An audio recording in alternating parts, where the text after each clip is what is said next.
नमस्कार प्रणाम प्यारे साथियों, स्वागत है आपका अपने परिवार कल्चरल क्लासेस में। दोस्तों मैं जयंत सर और आज लेके आ गया हूं एक धमाकेदार सेशन। दोस्तों इस धमाकेदार सेशन में आज हम बात करने वाले हैं क्लास 10th बायोलॉजी के लास्ट चैप्टर के बारे में। दोस्तों इस लास्ट चैप्टर का नाम है प्राकृतिक संसाधनों का प्रबंधन और आज हम लोग देखने वाले हैं इस चैप्टर के वस्तुनिष्ठ प्रश्न को, यानी कि ऑब्जेक्टिव क्वेश्चन को आज हम लोग कवर करने वाले हैं इस सेशन में। दोस्तों आपको एक बात बता दें कि यह जो आपका बायोलॉजी का चैप्टर है ना, प्राकृतिक संसाधनों का प्रबंधन, यह आपका लास्ट चैप्टर है। ठीक दोस्तों, आज से हम लोगों का जो है बायोलॉजी समाप्त हो रहा है। ठीक, तो दोस्तों आप जिस तरीके से बायोलॉजी के पहला चैप्टर को प्यार दिए थे, उसी तरह से आप इस अंतिम चैप्टर को भी प्यार दीजिए और एक एक प्रश्न को देखिए, समझिए। उसके बाद अगर आप लोगों को पता होगा एक एक प्रश्न का उत्तर, तो आप कमेंट में बताने के प्रयास कीजिएगा इसका उत्तर क्या होगा, अन्यथा मैं तो आपको दे ही दूंगा इसका उत्तर। ठीक दोस्तों, समझ रहे हैं आप लोग शानदार तरीके से, कोई दिक्कत नहीं है। ठीक ना, तो चलिए बिना विलंब के हुए क्लास को शुरू करने से पहले अगर आप लोग चैनल पर नए हैं तो चैनल को सब्सक्राइब करके बेल आइकन हिट कर दीजिएगा और साथ ही साथ इस वीडियो को अपने दोस्तों के साथ शेयर कर दीजिएगा। ठीक दोस्तों, तो चलिए आगे बढ़ते हैं और देखते हैं एक एक प्रश्न को। चलिए पहला प्रश्न आपके सामने साक्षात प्रस्तुत है विकल्प के साथ। पहला प्रश्न कह रहा है कि निम्नलिखित संसाधनों में से किन्हें समपोषी रूप में से उपयोग करने की आवश्यकता है। दोस्तों प्रश्न है कि कौन सा संसाधन है जिन्हें संपोषित रूप में से उपयोग करने की आवश्यकता है, कोयला का, पेट्रोलियम का या फिर वन का या फिर उपयुक्त सभी का। तो दोस्तों ये जो आपका संपोषी रूप से उपयोग किया जाता है किन संसाधनों का, तो भैया वो आपका यहाँ पे आंसर हो जाएगा कोयला भी इसका सही आंसर हो जाएगा, पेट्रोलियम भी इसका सही आंसर हो जाएगा, वन भी इसका सही आंसर हो जाएगा। इसका जो करेक्ट आंसर हो जाएगा डी नंबर का विकल्प उपर्युक्त सभी हो जाएगा। ठीक दोस्तों, समझ रहे हैं आप लोग शानदार तरीके से, कोई दिक्कत नहीं है। ठीक ना, चलिए आगे बढ़ते हैं, देखते हैं दूसरा प्रश्न जो कि आपके स्क्रीन पे साक्षात प्रस्तुत है विकल्प के साथ। तो दोस्तों दूसरा प्रश्न है, प्रश्न कर रहा है कि विश्व में कितने प्रतिशत भाग में जल पाया जाता है। तो दोस्तों विश्व में कितने प्रतिशत भाग में जल पाया जाता है, 50%, 60%, 70% या फिर 90%। तो दोस्तों आप लोग सभी जानते हैं, ये तो बच्चा बच्चा जानते हैं कि पूरे विश्व में जो है 70% जल पाया जाता है, याद रखिएगा। ठीक ना, क्लियर है, कोई डाउट नहीं है। दोस्तों यह क्वेश्चन बच्चा से बच्चा जानता है कि बताओ बच्चा पार्टी, जो यह जल है वह विश्व में कितना प्रतिशत पाया जाता है, तो वह 70% पाया जाता है, वह सब कोई जानता है दोस्तों। ठीक ना, क्लियर है, कोई डाउट नहीं है। चलिए डाउट हो अगर कहीं तो आप कमेंट करके बता सकते हैं कि हमको यहाँ दिक्कत हो रहा है, फिर से बताइए, तो आपको फिर से बताया जाएगा। ठीक ना, तो चलिए बढ़ते हैं तीसरा प्रश्न की ओर जो कि आपके स्क्रीन पे साक्षात प्रस्तुत है विकल्प के साथ। तो दोस्तों तीसरा प्रश्न कह रहा है कि निम्न में से सबसे ऊंचा बांध कौन है, टिहरी बांध या फिर भाखड़ा बांध या फिर दोनों या फिर इनमें से कोई नहीं। चलिए फटाफट से बताने की प्रयास कीजिए कि सबसे ऊंचा बांध कौन है, टिहरी बांध या भाखड़ा बांध। तो दोस्तों आप लोग टिहरी बांध का नाम सुने हैं ना, तो ये आपका ए नंबर का विकल्प टिहरी बांध वह है सबसे ऊंचा बांध। ठीक ना, क्लियर है, कोई दिक्कत नहीं है। चलिए दोस्तों ये सब चीज आपको याद रखना होगा। ठीक ना, चलिए आगे बढ़ते हैं, देखते हैं चौथा प्रश्न जो कि आपके स्क्रीन पर साक्षात प्रस्तुत है विकल्प के साथ। तो दोस्तों चौथा प्रश्न कह रहा है कि गंगा नदी की लंबाई है। तो दोस्तों गंगा नदी की लंबाई कितना है, लगभग 2000 किलोमीटर या फिर लगभग 2500 किलोमीटर या फिर लगभग 3000 किलोमीटर या फिर लगभग 4000 किलोमीटर। चलिए अगर आप लोगों को पता है इस प्रश्न का उत्तर, यानी कि गंगा नदी की लंबाई कितनी है, आप लोग अगर जानते हैं तो फटाफट से बताइए कमेंट सेक्शन में कि कितनी है गंगा नदी की लंबाई। तो दोस्तों आपका समय अब हो गया समाप्त। तो आपका जो गंगा नदी का जो लंबाई है वो लगभग 2500 किलोमीटर है लंबाई गंगा नदी का, याद रखिएगा। ठीक ना, क्लियर है, कोई डाउट नहीं है। चलिए आगे बढ़ते हैं, देखते हैं पांचवा प्रश्न जो कि आपके स्क्रीन पे साक्षात प्रस्तुत है विकल्प के साथ। तो दोस्तों पांचवा प्रश्न है, प्रश्न कह रहा है कि टिहरी बांध का निर्माण किस प्रदेश में किया गया है। तो दोस्तों टिहरी बांध का निर्माण किस प्रदेश में किया गया है, आपके पास ऑप्शन है उत्तर प्रदेश, बी नंबर का ऑप्शन है झारखंड, सी नंबर का ऑप्शन है राजस्थान और डी नंबर का ऑप्शन है मध्य प्रदेश। तो चलिए फटाफट से बताने की प्रयास कीजिए कि टेरी का निर्माण यानी कि टेरी बांध का निर्माण किस प्रदेश में किया गया है, उत्तर प्रदेश में, झारखंड में, राजस्थान में या फिर मध्य प्रदेश में। तो चलिए दोस्तों आपका समय हो चुका है समाप्त। तो हम आपको बता दें कि टिहरी बांध का जो निर्माण जो है ना भैया, वह आपका उत्तराखंड में है, याद रखिएगा। क्लियर है, कोई डाउट नहीं है, टिहरी बांध कहाँ है, उत्तराखंड में है, यह सब चीज याद रखिएगा। चलिए आगे बढ़ते हैं, देखते हैं छठा नंबर का प्रश्न जो कि आपके स्क्रीन पे साक्षात प्रस्तुत है विकल्प के साथ। तो दोस्तों छठा नंबर का प्रश्न है, प्रश्न कर रहा है कि उभयलिंगी जंतु कौन नहीं है। तो दोस्तों उभयलिंगी जंतु, उभय मतलब दो होता है, तो दोनों लिंग का जंतु कौन नहीं है यहाँ पे? केचुआ, कृत्रिम, हाइड्रा या फिर मछली। तो दोस्तों ये जो आपका मछली है ना, ये आपका उभयलिंगी जंतु नहीं है। बाद बाकी आपका केचुआ, कृमि के बाद हाइड्रा, यह सब चीज आपका उभयलिंगी जंतु हो गया। ठीक दोस्तों, समझ गए? यानी कि इसका दो लिंग होता है। ठीक ना, क्लियर है, कोई दिक्कत नहीं है। चलिए आगे बढ़ते हैं, देखते हैं सातवां प्रश्न जो कि आपके स्क्रीन पे साक्षात प्रस्तुत है। विकल्प के साथ जरा ध्यान दीजिएगा। तो दोस्तों सातवां प्रश्न है, प्रश्न कह रहा है कि प्राकृतिक चयन का सिद्धांत किसने दिया है? लेमार्क ने, अरस्तु ने, डार्विन ने या फिर शेक्सपियर ने? तो दोस्तों फटाफट से बताने की प्रयास कीजिए आप चैट सेक्शन में कि प्राकृतिक चयन का सिद्धांत किसने दिया है। आपको दिया जा रहा है क्वेश्चन, तब तक के लिए आप इसका उत्तर आप कमेंट में बता सकते हैं शानदार तरीके से। अगर आप लोगों को पता है तो, नहीं पता है तो आप समझिए, प्रश्न समझिए, उसके बाद मैं आपको शानदार तरीके से बता दूं कि प्राकृतिक चयन का सिद्धांत जो दिया है भैया, वह डार्विन ने दिया है, याद रखिएगा। जो कि आपका सी नंबर का विकल्प सही हो जाएगा अभी इस प्रश्न में। ठीक दोस्तों, समझ गए आप लोग। चलिए आगे बढ़ते हैं, देखते हैं 8 नंबर का प्रश्न जो कि आपके स्क्रीन पे साक्षात प्रस्तुत है विकल्प के साथ।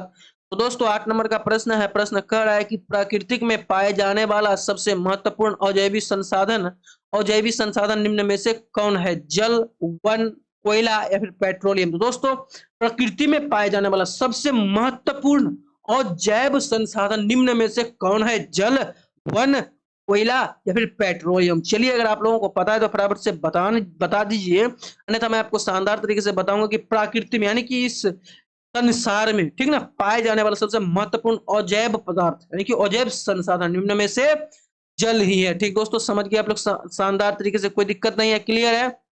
तो चलिए आगे बढ़ते हैं और देखते हैं 8 के बाद 9वां प्रश्न जो कि आपके स्क्रीन पे साक्षात प्रस्तुत है विकल्प के साथ। जरा ध्यान दीजिएगा। 9वां नंबर का प्रश्न है, प्रश्न कह रहा है कि 200 सेंटीमीटर से अधिक वार्षिक वर्षा वाले क्षेत्र को कहते हैं नम क्षेत्र, शुष्क क्षेत्र या फिर अर्ध शुष्क क्षेत्र या फिर मध्य वर्षा क्षेत्र? तो चलिए अगर आप लोगों को पता है तो फटाफट से आप चैट सेक्शन में बताने की प्रयास कीजिए इसका आंसर, ठीक ना, अन्यथा मैं आपको शानदार तरीके से बताऊंगा कि 200 सेंटीमीटर से अधिक वर्षा वाले क्षेत्र को क्या कहते हैं। तो दोस्तों आपका समय अब हो चुका है समाप्त, क्योंकि आपको एग्जाम में बहुत ही कम समय रहेगा।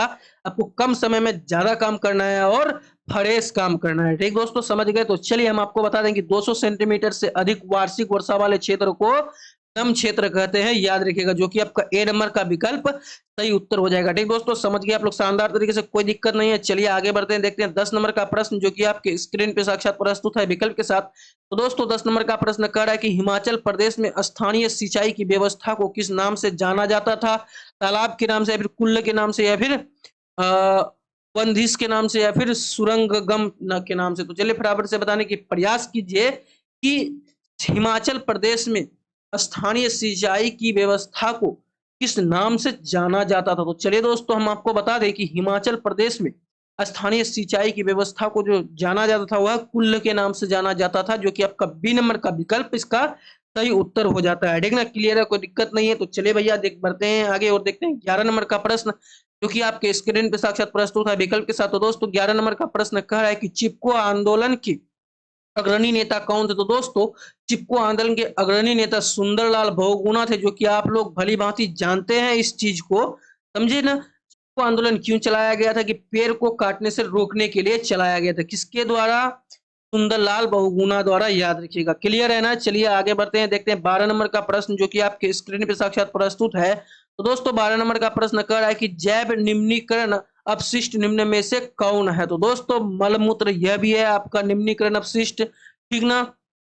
के बाद वहित मल भी आपका अपशिष्ट, उसके बाद है पेड़ पौधे के मृत शरीर, यह भी आपका अपशिष्ट, यानी कि इनमें से सभी जो है इसका सही उत्तर हो जाएगा। अर्थात जैव निम्नीकरण अपशिष्ट निम्न में से कौन है? तो दोस्तों मलमूत्र भी है, उसके बाद है वाहित मल भी है, उसके बाद कहा गया है कि पेड़ पौधे के मृत शरीर यह भी है, अर्थात का जो सही उत्तर हो जाएगा डी नंबर का विकल्प सही हो जाएगा, ठीक ना। तो चलिए आगे बढ़ते हैं, देखते हैं 13 नंबर का प्रश्न जो कि आपके स्क्रीन पर साक्षात प्रस्तुत है विकल्प के साथ, जरा ध्यान दीजिएगा।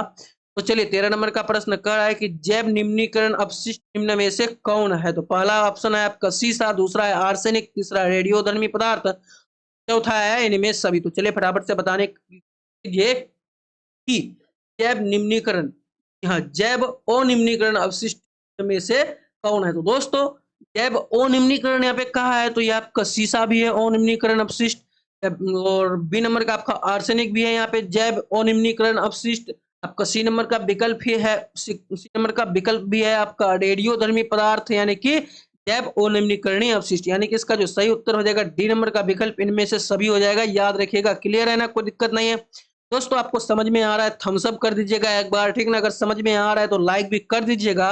चैनल पर पहली बार है तो चैनल को सब्सक्राइब करके बेल आइकन हिट कर दीजिएगा, ताकि मेरे द्वारा बनाया गया वीडियो का नोटिफिकेशन सबसे पहले आप तक पहुंचे।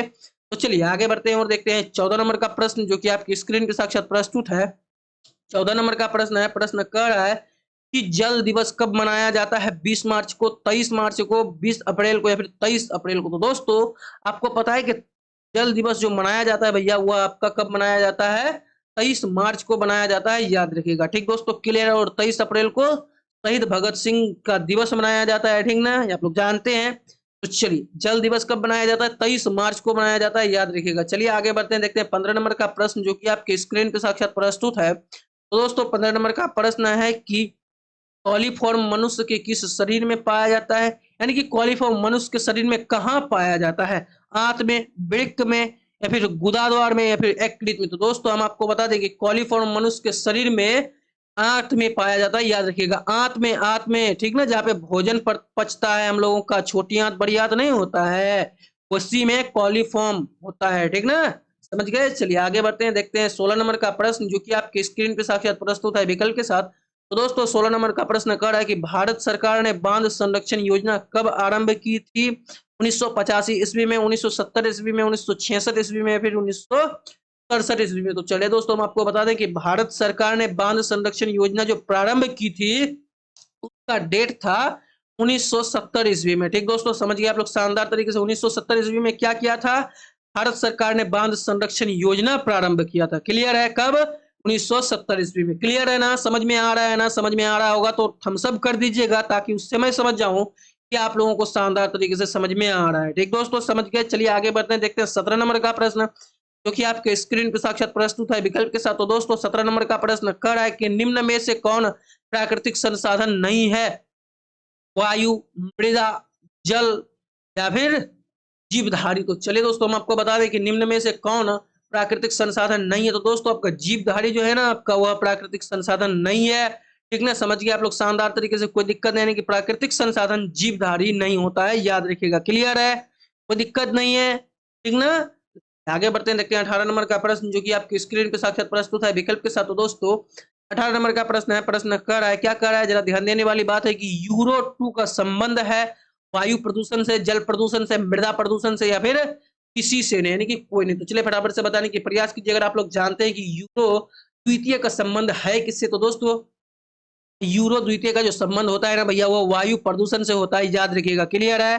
किससे होता है? यूरो द्वितीय का संबंध वायु प्रदूषण से होता है, याद रखिएगा। क्लियर है ना? समझ रहे हैं ना आप लोग शानदार तरीके से। चलिए आगे बढ़ते हैं, देखते हैं 19 नंबर का प्रश्न, जो कि आपके स्क्रीन पर साक्षात प्रस्तुत है विकल्प के साथ। तो दोस्तों 19 नंबर का प्रश्न कह रहा है कि निम्न में से कौन एक भूमिगत जल का उदाहरण है? नदी, कुआं, तालाब, या फिर समुद्र। तो दोस्तों निम्न में से कौन भूमिगत जल का उदाहरण है? तो दोस्तों वो आपका कुआं हो जाएगा, जो कि आपका सही उत्तर हो जाएगा। ठीक दोस्तों, समझ गए आप लोग शानदार तरीके से, कोई दिक्कत नहीं है। क्लियर है? तो चलिए आगे बढ़ते हैं, देखते हैं 20 नंबर का प्रश्न, जो कि आपके स्क्रीन पे साक्षात प्रस्तुत है। तो दोस्तों 20 नंबर का प्रश्न कह रहा है कि निम्न में से कौन एक उभयलिंगी जंतु है? केंचुआ, मछली, शेर, या फिर बकरी। तो दोस्तों ये जो आपका केंचुआ है ना भैया, वो आपका उभयलिंगी जंतु है, अर्थात इसका दोनों तरफ से लिंग होता है। ठीक ना, समझ गए आप लोग। ये जब मछली होता है एक लिंगी होता है, शेर एक लिंगी होता है, बकरी एक लिंगी होता है, यानी आपका उभयलिंगी मतलब दोनों तरफ, उभय मतलब दो होता है, लिंग मतलब दो। तो लिंग मतलब लिंग, यानी कि दो लिंग जिस जंतु का होता है उसको उभयलिंगी कहा जाता है। ठीक ना, उभय मतलब दो होता है, याद रखिएगा। क्लियर है? कोई दिक्कत नहीं है। चलिए आगे बढ़ते देखते हैं। इसके बाद 21 नंबर का प्रश्न, जो कि आपके स्क्रीन पे साक्षात प्रस्तुत है। तो दोस्तों 21 नंबर का प्रश्न कह रहा है कि कॉलीफॉर्म वायरस है, जीवाणु है, कवक है, या फिर इनमें से कोई नहीं। चलिए फटाफट से बताने की प्रयास कीजिए कि कॉलीफॉर्म जो है यह आपका क्या है। तो दोस्तों कॉलीफॉर्म यह एक जीवाणु है भैया, याद रखिएगा। कॉलीफॉर्म क्या है? यह एक जीवाणु है, याद रखिएगा। क्लियर है? कोई डाउट नहीं है। चलिए आगे बढ़ते हैं, देखते हैं 22 नंबर का प्रश्न, जो कि आपके स्क्रीन पे साक्षात प्रस्तुत है। तो दोस्तों आपको समझ में आ रहा है ना? एक बार थम्स अप कर दीजिएगा। चलिए 22 नंबर का प्रश्न है, प्रश्न कर रहा है कि स्वच्छ जल का पीएच है। तो दोस्तों स्वच्छ जल का जो पीएच होता है ना भैया, वह 7 होता है, याद रखिएगा। स्वच्छ जल का पीएच मान कितना होता है भैया? 7 होता है, ठीक ना। क्लियर है? कोई डाउट नहीं है। चलिए आगे बढ़ते हैं, देखते हैं 23 नंबर का प्रश्न, जो कि आपके स्क्रीन पे साक्षात प्रस्तुत है विकल्प के साथ। तो दोस्तों 23 नंबर का प्रश्न कर रहा है कि पर्यावरण पर्यावरण दिवस किस दिन मनाया जाता है? 8 अक्टूबर को, 5 जून को, 17 नवंबर को या फिर 1 मई को। तो दोस्तों पर्यावरण दिवस सबको ही जानता है कि पर्यावरण दिवस जो मनाया जाता है भैया, वह 5 जून को मनाया जाता है। ठीक ना, समझ गए आप लोग शानदार तरीके से, कोई दिक्कत नहीं है। पर्यावरण दिवस कब मनाया जाता है? 5 जून को मनाया जाता है, याद रखिएगा। क्लियर है? चलिए आगे बढ़ते हैं, देखते हैं 24 नंबर का प्रश्न जो कि आपके स्क्रीन पे साक्षात प्रस्तुत है विकल्प के साथ। तो दोस्तों 24 नंबर का प्रश्न कर रहा है कि गंगा कार्य योजना किस वर्ष आरंभ हुई थी? 1980 को, 1985 को, 1990 को, 1995 को। चलिए अगर आप लोगों को पता है इस प्रश्न का उत्तर तो फटाफट से आप कमेंट में बताइए कि गंगा कार्य योजना किस वर्ष प्रारंभ हुई थी। तो चलिए दोस्तों आपका समय हो चुका है समाप्त। आपको बता दें कि गंगा कार्य योजना जो है ना आपका, क्या आपका 1985 ईस्वी में आरंभ हुआ था। ठीक ना, याद रखिएगा कब आरंभ हुआ था गंगा कार्य योजना, किस वर्ष आरंभ हुई थी? 1985 ईस्वी में आरंभ हुई थी। क्लियर है? कोई दिक्कत नहीं है। तो चलिए आगे बढ़ते हैं, देखते हैं 25 नंबर का प्रश्न जो कि आपके स्क्रीन पर साक्षात प्रस्तुत है विकल्प के साथ, जरा ध्यान दीजिएगा। तो चलिए 25 नंबर का प्रश्न कर रहा है कि चिपको आंदोलन किस वर्ष प्रारंभ हुआ था? आपका ऑप्शन है 1970, 1990, 1980, 1985। तो चलिए फटाफट से बताने की प्रयास कीजिए कि ये जो आपका चिपको आंदोलन जो प्रारंभ हुआ था वह किस वर्ष प्रारंभ हुआ था। चलिए दोस्तों आपका समय अब हो चुका है समाप्त। चिपको आंदोलन जो आपका प्रारंभ हुआ था वो आपका 1970 ईस्वी में प्रारंभ हुआ था। ठीक ना, याद रखिएगा 1970 ईस्वी में चिपको आंदोलन प्रारंभ हुआ था, याद रखिएगा। क्लियर है? कोई डाउट नहीं है। चलिए आगे बढ़ते हैं, देखते हैं 26 नंबर का प्रश्न जो कि आपके स्क्रीन पे साक्षात प्रस्तुत है विकल्प के साथ। तो दोस्तों 26 नंबर का प्रश्न कर रहा है कि सरदार सरोवर बांध किस नदी पर निर्मित हुआ? यमुना नदी पर, गंगा नदी पर, नर्मदा नदी पर या फिर ताप्ती नदी पर। तो चलिए अगर आप लोगों को पता है तो फटाफट से बताने के प्रयास कीजिए कि सरदार सरोवर बांध किस नदी पर निर्मित है। तो दोस्तों सरदार सरोवर बांध जो है ना भैया वो आपका नर्मदा नदी पर स्थित है, याद रखिएगा। क्लियर है? कोई डाउट नहीं है, समझ गए आप लोग। ये सब चीज आपको याद रखना होगा। सरदार सरोवर बांध नर्मदा नदी पर निर्मित हुआ है। क्लियर है? कोई डाउट नहीं है। चलिए आगे बढ़ते हैं, देखते हैं 27 नंबर का प्रश्न जो कि आपके स्क्रीन के साक्षात प्रस्तुत है। दोस्तों समझ में आ रहा है आप लोगों को? हम सब कर दीजिएगा, यस कर दीजिएगा एक बार समझ में आ रहा है तो, ताकि हम आप संतुष्ट हो जाए कि आप समझ रहे हैं शानदार तरीके से। क्लियर है? चलिए इसके बाद देखते हैं 27 नंबर का प्रश्न जो कि आपके स्क्रीन पर साक्षात प्रस्तुत है विकल्प के साथ। तो दोस्तों 27 नंबर का प्रश्न कर रहा है कि साल वृक्षों के वन का लगभग, यानी कि साल में वृक्षों के वन का लगभग 1272 हेक्टेयर क्षेत्र ग्रामीणों द्वारा बहुत पूरी तरह से निम्नीकृत होने से बचाया गया। कहाँ में? क्या है? मिदनापुर में या फिर गढ़वाल में या फिर टिहरी गांव में या फिर इटारसी में, इटारसी में। तो चलिए फटाफट से बताने की प्रयास कीजिए कि साल वृक्षों के वन का लगभग, यानी कि साल वृक्षों के वन का लगभग 1272 हेक्टेयर क्षेत्र ग्रामीणों द्वारा बहुत बुरी तरह से निम्नीकृत होने से बचाया गया है। किस जगह पर? मिदनापुर में, गढ़वाल में, टिहरी गांव में या फिर इटारसी में। तो चलिए अगर आप लोगों को पता है तो फटाफट से बताने की प्रयास कीजिए क्या हो जाएगा इस प्रश्न का उत्तर। तो चलिए दोस्तों हम आपको बता दें कि साल वृक्षों के वन का लगभग 1272 हेक्टेयर क्षेत्र ग्रामीणों द्वारा बहुत बुरी तरह से निम्नीकृत होने से बचाया गया है। कहां पे? तो मिदनापुर में, याद रखिएगा, जो कि आपका ए नंबर का विकल्प इसका सही उत्तर हो जाएगा। मिदनापुर, याद रखिएगा। क्लियर है? मिदनापुर, मिदनापुर। साल वृक्ष, साल वृक्ष, साल वृक्ष एक प्रजाति है वृक्ष का, ठीक ना। तो दोस्तों साल वृक्ष क्या है? एक वृक्ष का प्रजाति है। उस वृक्ष के प्रजाति के वन को 1272 हेक्टेयर क्षेत्र ग्रामीण द्वारा बहुत बुरी तरह निम्नीकृत होने से बचाया गया है। किस जगह पर? तो मिदनापुर में, याद रखिएगा। क्लियर है? कोई डाउट नहीं है, समझ गए आप लोग। चलिए आगे बढ़ते हैं, देखते हैं 28 नंबर का प्रश्न जो कि आपके स्क्रीन पे साक्षात प्रस्तुत है विकल्प के साथ। तो दोस्तों 28 नंबर का प्रश्न कह रहा है कि वनों के संरक्षण के लिए निम्न में से किस प्रक्रियाओं को नियंत्रित करने की आवश्यकता है? पेड़ की अंधाधुंध कटाई या फिर अतिचारण या फिर खनन या फिर ये सभी। तो दोस्तों वनों के संरक्षण के लिए निम्नलिखित किन प्रक्रियाओं को नियंत्रित करने की आवश्यकता है? तो दोस्तों यह सभी जो प्रक्रिया को जब नियंत्रित किया जाएगा, यानी कि पेड़ जो अंधाधुंध काटा जा रहा है उसको अगर रोका जाए, इसका जो अतिचारण हो रहा है इसको अगर रोका जाए, अगर इसका खनन हो रहा है, अलग किया जा रहा है पेड़ को, इसको अगर रोका जाए तो वन संरक्षण हमेशा के लिए बना रहेगा। ठीक दोस्तों, समझिए आप लोग शानदार तरीके से। इसका जो उत्तर हो जाएगा डी नंबर का विकल्प इसका सही उत्तर हो जाएगा। क्लियर है? चलिए आगे बढ़ते हैं, देखते हैं 29 नंबर का प्रश्न जो कि आपके स्क्रीन पर साक्षात प्रस्तुत है विकल्प के साथ। तो दोस्तों 29 नंबर का प्रश्न कर रहा है, ध्यान से देखिएगा प्रश्न है कि वे पदार्थ जो जैविक प्रक्रम द्वारा अपघटित हो जाते हैं कहलाते हैं जैव निम्नीकरणीय या फिर अजैविक कारक या फिर अक्रिय या फिर पर्यावरण। तो चले दोस्तों, वे पदार्थ जो जैविक प्रक्रम द्वारा अपघटित हो जाते हैं क्या कहलाते हैं? तो दोस्तों हम आपको बता दें कि वे पदार्थ जो जैविक प्रक्रम द्वारा अपघटित हो जाते हैं ना, वो आपका जैव निम्नीकरणीय कहलाता है, जो कि आपका ए नंबर का विकल्प इसका सही उत्तर हो जाएगा। ठीक दोस्तों, समझ गए आप लोग शानदार तरीके से, कोई दिक्कत नहीं है, क्लियर है।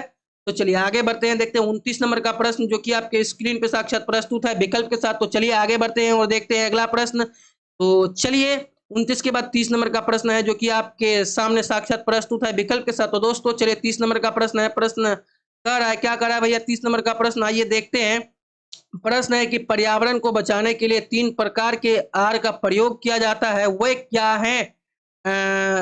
रिडक्ट, रिसाइकिल, रिक्यूज या फिर रिस्पेक्ट, रिवर्स, रिसाइकिल या फिर रिस्पेक्ट, रिसोर्स, हाँ रिपेक्ट, सॉरी रिपेक्ट है, और रिपेक्ट या फिर रिसोर्ट या फिर रिसोर्ट। तो चलिए फटाफट से बताने की प्रयास कीजिए कि 3 आर का प्रयोग किया जाता है, उन तीनों आर का मतलब क्या है? तो दोस्तों हम आपको बता दें, वहां जो आपका 3 आर का मतलब है क्या है? रिडक्ट, ठीक ना, रिसाइकिल और रीयूज, ठीक ना, रीयूज, ठीक ना, समझ गए आप लोग शानदार तरीके से।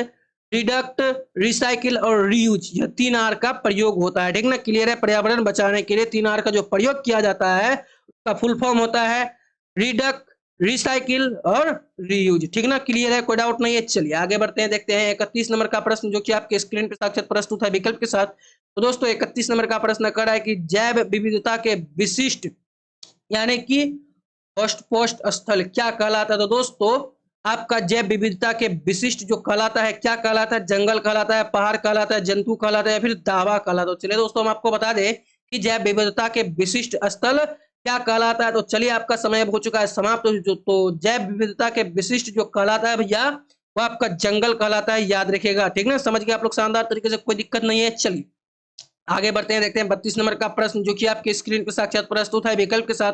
तो दोस्तों 32 नंबर का प्रश्न कर रहा है कि अमृता देवी बिश्नोई का संबंध किस वृक्ष के संरक्षण से है? खेजड़ी के, आम के, जामुन के या फिर पीपल की? तो चलिए अमृता देवी बिश्नोई का संबंध किस वृक्ष से है भैया? तो उसका जो है खेजड़ी के वृक्ष से संबंध है, याद रखिएगा, ठीक ना, क्लियर है, कोई दिक्कत नहीं है, समझ गए आप लोग शानदार तरीके से। चलिए आगे बढ़ते हैं, देखते हैं 33 नंबर का प्रश्न जो कि आपके स्क्रीन पर साक्षात प्रस्तुत है विकल्प के साथ। तो दोस्तों 33 नंबर का प्रश्न है, प्रश्न कर रहा है, जरा ध्यान देने वाली बात है, क्या कर रहा है भैया प्रश्न, जरा ध्यान देते हैं कि प्राकृतिक जल मार्ग पर जो डैम कंक्रीट अथवा छोटे कंकर से बनाए जाते हैं उन्हें क्या कहते हैं? तो दोस्तों उन्हें जो कहते हैं हम लोग उसे चेक डैम कहते हैं, याद रखिएगा, समझ में आ रहा है ना आप लोगों को, क्लियर कर दीजिएगा, ठीक ना। चलिए आगे बढ़ते हैं, देखते हैं 34 नंबर का प्रश्न जो कि आपके स्क्रीन पे साक्षात प्रस्तुत है और आज के इस अंतिम क्लास का सेकेंड लास्ट प्रश्न है। दोस्तों सेकेंड लास्ट प्रश्न पे जरा ध्यान देने वाली बात है कि कोयला तथा पेट्रोलियम परंपरागत ईंधन है जो किसके परिवर्तन के कारण उत्पन्न हुए हैं? तो दोस्तों ये जो आपका उत्पन्न हुआ है ना भैया, हम आपको बता दें कि केवल प्राणियों के मृत शरीरों द्वारा उत्पन्न हुआ, इससे भी उत्पन्न हुआ है, केवल वनस्पतियों के मृत शरीरों द्वारा उत्पन्न हुआ है, इनसे भी उत्पन्न हुआ है क्या? कोयला तथा पेट्रोलियम परंपरागत ईंधन, ठीक दोस्तों, केवल प्राणियों के मृत शरीर द्वारा भी उत्पन्न हुआ है और वनस्पतियों के मृत शरीरों द्वारा उत्पन्न हुआ है। उसके बाद सागरी प्राणियों के मृत शरीरों द्वारा उत्पन्न हुआ है, यानी कि इसका जो सही उत्तर हो जाएगा डी नंबर का विकल्प सही उत्तर हो जाएगा। इन सभी से क्या हुआ है? उत्पन्न हुआ है परंपरागत ईंधन जो कि कोयला और पेट्रोलियम है, ठीक दोस्तों, समझ गए आप लोग शानदार तरीके से, कोई दिक्कत नहीं है, समझ गए ना। चलिए अंतिम प्रश्न को देखते हैं जो कि आपकी स्क्रीन पर साक्षात प्रस्तुत है विकल्प के साथ। तो दोस्तों अंतिम प्रश्न 35 नंबर का, जो जिस तरह आप पहला चैप्टर के पहले प्रश्न को प्यार दिए हैं उसी प्रकार से आज इस अंतिम चैप्टर के अंतिम प्रश्न को उसी प्रकार से प्यार दीजिए जिस प्रकार से आप पहला चैप्टर के पहला प्रश्न को प्यार दिए थे, ठीक दोस्तों। तो चलिए 35 नंबर का प्रश्न करा है कि निम्नलिखित में से प्राकृतिक संसाधन कौन है? मृदा, जल, वन या फिर ये सभी? तो दोस्तों यह सभी जो है ना आपका क्या है? प्राकृतिक संसाधन है, ठीक ना, समझ गए आप लोग। मृदा जो आपका मिट्टी है वो भी आपका प्राकृतिक संसाधन है, आपका जल है ये भी आपका प्राकृतिक संसाधन है, जो आपका वन है ये भी आपका प्राकृतिक संसाधन है, यानी कि इसका जो डी नंबर का ऑप्शन है ये सभी का सही उत्तर हो जाएगा, ठीक दोस्तों, क्लियर है, कोई डाउट नहीं है, समझ गए आप लोग शानदार तरीके से। चलिए बहुत बढ़िया, तो दोस्तों आज का क्लास यहीं तक, ठीक ना। तो चलिए क्लास को स्थगित करने से पहले आपसे कुछ बातचीत किया जाए, ठीक ना। तो चलिए बातचीत क्या करें दोस्तों, आपको यही बताना चाहेंगे, ये जो पीडीएफ है आपको नीचे डिस्क्रिप्शन बॉक्स में मिल जाएगा, वहां से आप पीडीएफ को डाउनलोड करके शानदार तरीके से अपने पढ़ाई को आप जारी रख सकते हैं, ठीक है, ताकि आपका पढ़ाई कहीं भी डिस्टर्ब नहीं हो, ठीक है। इसी को मद्देनजर रखते हुए आपको 3500 के 35 प्रश्न का उत्तर यहाँ पे शानदार तरीके से बताया गया है, ताकि आपको पढ़ाई करने में कहीं भी दिक्कत ना हो। तो दोस्तों, अगर आप लोग अब तक कल्चरल क्लासेस की इन सारे जो है वेबसाइट से नए जुड़े, यानी कि प्लेटफॉर्म से नए जुड़े, तो फटाफट से जुड़ जाइए। देश देरी किस बात की है, ठीक ना भैया। चलिए, बहुत बढ़िया। तो आपको आज का क्लास कैसा लगा, या अंतिम क्लास कैसा लगा, कमेंट में जरूर बता के जाइएगा, ठीक ना। तो चलिए दोस्तों, आपका जो बायोलॉजी का क्लास, बायोलॉजी का जो चैप्टर है, यानी कि प्रत्येक चैप्टर शानदार तरीके से हम लोग पढ़ चुके हैं। अगर आप प्रत्येक चैप्टर पढ़िएगा, अगर समझ में नहीं आएगा कहीं भी, तो आप बेझिझक कमेंट करके बता सकते हैं, या फिर आप जो आपको जो हम नीचे दिखाए व्हाट्सएप ग्रुप, वहां से आप व्हाट्सएप ग्रुप में जुड़िएगा। मेरा पर्सनल नंबर रहेगा, वहां से आप मेरे पर्सनल नंबर पर भी मैसेज कर सकते हैं, ठीक ना। समझ रहे हैं आप लोग शानदार तरीके से, आपको हर एक प्रॉब्लम का सॉल्व मिल जाएगा, ठीक ना। क्लियर है, आपको टेंशन नहीं लेना है किसी भी बात पे, सिर्फ आपको पढ़ाई करना है। जो चीज नहीं समझते उस चीज के बारे में आप प्रश्न कर सकते हैं। क्लियर है, कोई डाउट नहीं है। तो चलिए, आज के क्लास को हम लोग यहीं पे स्थगित करते हैं, और फिर मिलते हैं कल नए उमंग और उत्साह के साथ और एक नए चैप्टर के साथ। तब तक के लिए सभी दोस्तों को राधे राधे।